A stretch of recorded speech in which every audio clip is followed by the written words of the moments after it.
പിതാവിനും പുത്രനും പരിശുദ്ധ റൂഹായിക്കും സ്തുതി, ആദിമുതലേ തന്നെ. ആമീൻ.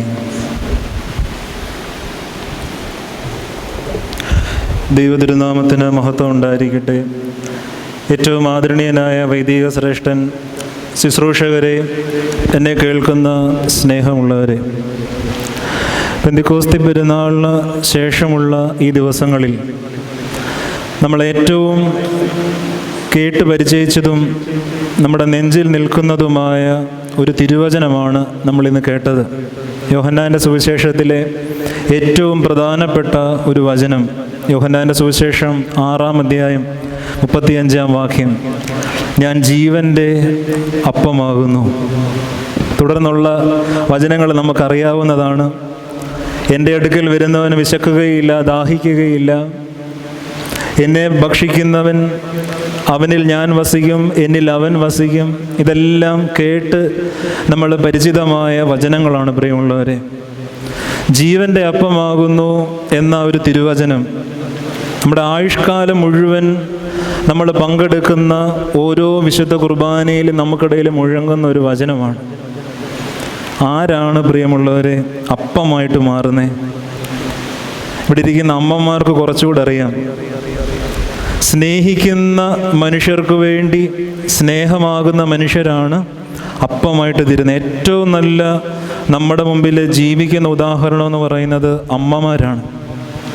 ഒരമ്മയുടെ ഉദരത്തിൽ ഒരു ജീവൻ്റെ മുള പൊട്ടുമ്പോൾ തന്നെ അവളുടെ മാർവുകളിൽ ആ കുഞ്ഞിനാവശ്യമായ അന്നവും രൂപപ്പെടുന്നുണ്ട്. 9 മാസക്കാലം ഈ കുഞ്ഞിനെ ഓമനിച്ച് താലോലിച്ച് കാത്തിരുന്ന് പ്രതീക്ഷയോടെ വളർത്തുമ്പോൾ തന്നെ ഈ കുഞ്ഞിനുള്ള അന്നമായിട്ട് സ്വയം ഈ അമ്മ കൂടെ മാറുകയാണ്. അമ്മയെന്നും അന്നമെന്നും ഉള്ള ഈ പേര്, 2 വാക്കുകൾ ഏറ്റവും ചേർന്ന് നിൽക്കുന്ന നമുക്കറിയാം. എത്രത്തോളം നിങ്ങളൊരു മനുഷ്യനെ സ്നേഹിക്കുന്നു, ആ സ്നേഹത്തിൻ്റെ ഏറ്റവും പാരമ്യം എന്ന് പറയുന്നത് നിങ്ങൾ ആ മനുഷ്യന് നിങ്ങളെ തന്നെ അന്നമായി കൊടുക്കുന്നതാണ് പ്രിയമുള്ളവരെ. അമ്മ സ്വന്തം ശരീരത്തിൽ നിന്നും മാർവിൽ നിന്നും ഈ കുഞ്ഞിന് ഇങ്ങനെ ജീവൻ പകർന്ന് അന്നം കൊടുത്ത് പോഷിപ്പിക്കുന്നത് പോലെ, അതിൻ്റെ ഏറ്റവും നല്ല ഉദാഹരണത്തിലാണ് കർത്താവ് നമ്മളോട് പറയുന്നത്, ഞാൻ സ്വർഗത്തിൽ നിന്നിറങ്ങി വന്ന അപ്പമാകുന്നു. യെശയ്യാ പ്രവാചകൻ്റെ പുസ്തകം അത് അവസാനിക്കുന്ന ലാസ്റ്റ് അധ്യായങ്ങളിൽ ഒരു വചനമുണ്ട്. സങ്കടപ്പെട്ട് തകർന്നിരിക്കുന്ന ഇസ്രായേൽ മക്കളോട് യെശയ്യാ പ്രവാചകൻ പറയുന്ന ഒരു വചനമാണ്. യേശുവിൻ്റെ പിതാവാം ദൈവത്തിൽ നിന്നുള്ളൊരു പ്രവചനമാണ്. അമ്മ ആശ്വസിപ്പിക്കുന്നത് പോലെ ഞാൻ നിങ്ങളെ ആശ്വസിപ്പിക്കും. കഴിഞ്ഞ വർഷം ജൂലൈ മാസം ടി വിയിലൊക്കെ ഒന്ന് വന്നുപോയ ഒരു വാർത്ത നിങ്ങൾ ശ്രദ്ധിച്ചിട്ടുണ്ടായിരിക്കും. തമിഴ്നാട്ടിൽ നടന്നു പോയിക്കൊണ്ടിരുന്നൊരു സ്ത്രീ പെട്ടെന്ന് ബസ്സിൻ്റെ മുന്നിൽ ചാടി ജീവൻ ഒടുക്കിയതിൻ്റെ ഒരു വാർത്ത. ഇന്നത്തെ കാലത്ത് എല്ലായിടത്തും CCTV ഉള്ളത് കൊണ്ട് അതിനെ അന്വേഷിക്കുന്ന ഉദ്യോഗസ്ഥർ പരിശോധിച്ചപ്പോൾ കണ്ടതാണ്. നടന്നു പോകുന്ന വഴി പെട്ടെന്ന് ബസ്സിൻ്റെ മുമ്പിലേക്ക് ചാടി. ഒരു നാട്ടുംപുറത്തുള്ള ചെറിയ കച്ചവടങ്ങളൊക്കെ ചെയ്യുന്നൊരു സാധു സ്ത്രീയാണ്. വലിയ വിദ്യാഭ്യാസമോ കാര്യങ്ങളോ ഒന്നുമില്ല. കാര്യങ്ങൾ അന്വേഷിച്ച് വന്നപ്പോൾ അതിൻ്റെ കാരണം എന്താണെന്നറിയാമോ? അവരുടെ ഏക മകൻ സ്കൂളിൽ പഠിക്കുക, കോളേജിൽ പഠിക്കുക. സ്വയം ഈ അപകടങ്ങളിലൊക്കെ പെട്ട് മരിക്കുന്ന മനുഷ്യർക്ക് പണം കിട്ടുമെന്നും ആ പണം കൊണ്ട് കുഞ്ഞിൻ്റെ കോളേജിലെ ഫീസ് കൊടുക്കാവുമെന്നും ഈ സ്ത്രീയെ ആരോ പറഞ്ഞ് തെറ്റിദ്ധരിപ്പിച്ചതാണ്. ഇന്നേക്ക് കൃത്യം 1 വർഷങ്ങൾക്ക് മുൻപ് ഏക മകൻ്റെ ഫീസ് അടയ്ക്കാൻ വേണ്ടി ഒരു അമ്മ നടന്നു പോകുന്ന വഴിയിൽ ബസ്സിന് മുമ്പിൽ ചാടിയ ഒരു വാർത്തയും നമുക്കിടയിൽ മുഴങ്ങുന്നുണ്ട്. ലോകമുള്ളിടത്തോളം കാലം ഈ അമ്മ എന്ന സ്നേഹത്തിൻ്റെ മൂല്യം നമുക്കൊരിക്കലും കൈവിട്ട് കളയാനോ മറക്കാനോ പറ്റാതെ നമ്മുടെ കൂടെ ഇരിക്കുമ്പോഴാണ് ഈ വചനത്തിൻ്റെ പ്രാധാന്യം. പ്രിയമുള്ളവരെ, ഞാൻ സ്വർഗത്തിൽ നിന്നിറങ്ങി വന്ന അപ്പമാകുന്നു, ഞാൻ ജീവൻ്റെ അപ്പമാകുന്നു. നമ്മുടെ കർത്താവ് പെസഹായുടെ വിരുന്ന് മേശയിൽ തന്നെ ഇങ്ങനെ വിളമ്പി നുറുക്കി വെച്ചത് അത്ര എളുപ്പമുള്ള ഒരു ജീവിതമല്ലായിരുന്നു നമുക്കറിയാം. ഒരുപാട് കഷ്ടതകളിൽ കൂടെ രക്തം ചിന്തിയാണ് ഈ ബലിപീഠത്തിൽ താൻ വിരുന്നായി വിളമ്പിയിരിക്കുന്ന എന്നുള്ള കാര്യം നമുക്കറിയാം.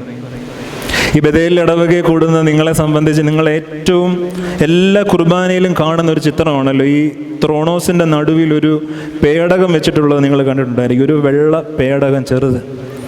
പണ്ട് കാലം മുതൽ പഴയ പള്ളികളിലൊക്കെ ഉള്ളതാണ്. ഈ വിശുദ്ധ കുർബാന എടുത്തു വെക്കുന്ന ഒരു പേടകമാണ്. നിങ്ങളെന്നും കാണുന്നതാണ്, സന്ധ്യാനമസ്കാരത്തിനും കുർബാനയ്ക്കും അല്ല. ഈ പേടകത്തിൽ ഒരു പക്ഷിയുടെയും അതിൻ്റെ കുറച്ച് കുഞ്ഞുങ്ങളുടെ ഒരു ചിത്രം കൊത്തിവെച്ചിട്ടുണ്ട്. നമ്മുടെ പള്ളികളിൽ കാണുന്നത് പോലെ പ്രാവിൻ്റെ ചിത്രമല്ല അതൊരിക്കലും. അതേത് പക്ഷിയാണെന്നറിയാമോ? കഴുത്തൊക്കെ നീണ്ട് ഫാൽക്കൺ ബേർഡ് എന്ന് നമ്മൾ പറയുന്ന പെലിക്കൻ പക്ഷിയുടെ ഒരു ചിത്രമാണത്. എന്തുകൊണ്ടാണ് വിശുദ്ധ കുർബാന എടുത്തു വെക്കുന്ന പേടകത്തിൽ, ആ ചെപ്പ് വെക്കുന്ന ആ ഒരു തടിയുടെ കുഞ്ഞ് പേടകത്തിൽ ഈ പെലിക്കൻ പക്ഷിയുടെയും കുഞ്ഞുങ്ങളുടെയും ചിത്രം പിതാക്കന്മാർ കൊത്തിവെച്ചിരിക്കുന്നത്? പെലിക്കൻ പക്ഷിയെ പറ്റി ഒരു പാരമ്പര്യ കഥയുണ്ട് പ്രിയമുള്ളവരെ. അതിൻ്റെ മുട്ട വിരിഞ്ഞ് അതിൻ്റെ കുഞ്ഞുങ്ങൾ പുറത്തു വന്നാൽ ഈ പെലിക്കൻ പക്ഷി അതിൻ്റെ നീണ്ട കൊക്കുകൊണ്ട് സ്വന്തം നെഞ്ച് കുത്തി കീറി കുഞ്ഞുങ്ങൾക്ക് ആദ്യം സ്വന്തം രക്തം കൊടുക്കുന്നു എന്നൊരു പാരമ്പര്യ കഥയുണ്ട് പെലിക്കൻ പക്ഷിയെ പറ്റി. ശാസ്ത്രം ഒരുപാട് വളർന്നു, സുവോളജി പഠനങ്ങളൊക്കെ നടന്നപ്പോഴാണ് മനസ്സിലാകുന്നത് പെലിക്കൻ കുഞ്ഞുങ്ങളുടെ മുട്ട വിരിഞ്ഞ് കുഞ്ഞുങ്ങൾ പുറത്തു വരുമ്പം തള്ളപ്പക്ഷിയുടെ കൊക്കിൽ നിന്നൊരു ദ്രാവകം, രക്തം കലർന്നൊരു ദ്രാവകം ഇതിൻ്റെ കൊക്കിൽ നിന്ന് വരുന്നതെന്നും അതാണ് കുഞ്ഞു പക്ഷികൾക്ക് കൊടുക്കുന്നതെന്നൊക്കെ പറയുന്നുണ്ട്. കഥ എന്തോ ആയിക്കൊള്ളട്ടെ, പണ്ട് മുതലേ ഉള്ള പാരമ്പര്യം. നെഞ്ച് കുത്തി കീറി കുഞ്ഞുങ്ങൾക്ക് ചോര കൊടുക്കുന്ന തള്ളപ്പക്ഷിയാണ് ആര്? പെലിക്കൻ പക്ഷി. വിശുദ്ധ കുർബാന എടുത്തു വെക്കുന്ന പരിശുദ്ധമായ ത്രോണോസിൽ, ആ പേടകത്തിൽ ഈ പെലിക്കൻ പക്ഷിയുടെ ചിത്രം പിതാക്കന്മാർ കൊത്തിവെച്ചതൊരിക്കലും അവിചാരിതമല്ല പ്രിയമുള്ളവരെ. ഓരോ വിശുദ്ധ കുർബാനയിലും വിശുദ്ധ കുർബാന അനുഭവിക്കുവാനും സംബന്ധിക്കുവാനും നമ്മൾ ഇതിലേക്ക് കടന്നു വരുമ്പം നിശബ്ദമായി ഈ ചിത്രം നമ്മളെ ചിലത് ഓർമ്മിപ്പിക്കുന്നുണ്ട്. സ്വന്തം നെഞ്ചിലെ ചോര തന്നെന്നൊക്കെ നമ്മൾ പറയുന്നത് പോലെ അത്രത്തോളം സ്നേഹിച്ച് നമ്മുടെ മുൻപാകെ അന്നമായി വിരുന്നായി വന്ന ഒരു കർത്താവിനെ ഇത് ഓർമ്മിപ്പിക്കുന്നുണ്ട്.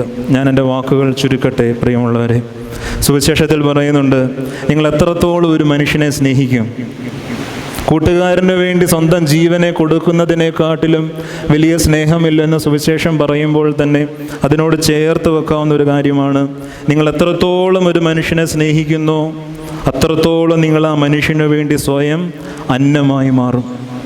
ഈ ഭൂമിയിലെ ഓരോ അമ്മമാരും തൻ്റെ കുഞ്ഞുങ്ങൾക്ക് വേണ്ടി സ്വയം എങ്ങനെ അന്നമായി തീരുന്നു, അതുപോലെ നമ്മുടെ കർത്താവ്, നമ്മുടെ ദൈവം അത്രത്തോളം നമ്മളെ സ്നേഹിച്ചതുകൊണ്ട് സ്വയം അന്നമായി മാറി നമുക്ക് മുൻപാകെ ജീവൻ്റെ വിരുന്നായി വന്നു.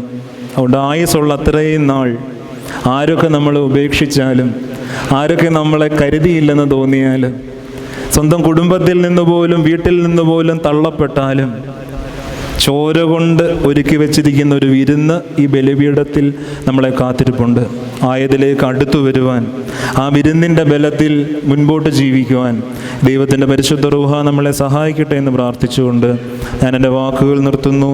ദൈവം നമ്മെ എല്ലാവരെയും വാഴ്ത്തി അനുഗ്രഹിക്കട്ടെ. Thank you for watching this video. Please like, share and subscribe for my channel, the FOS Media HD.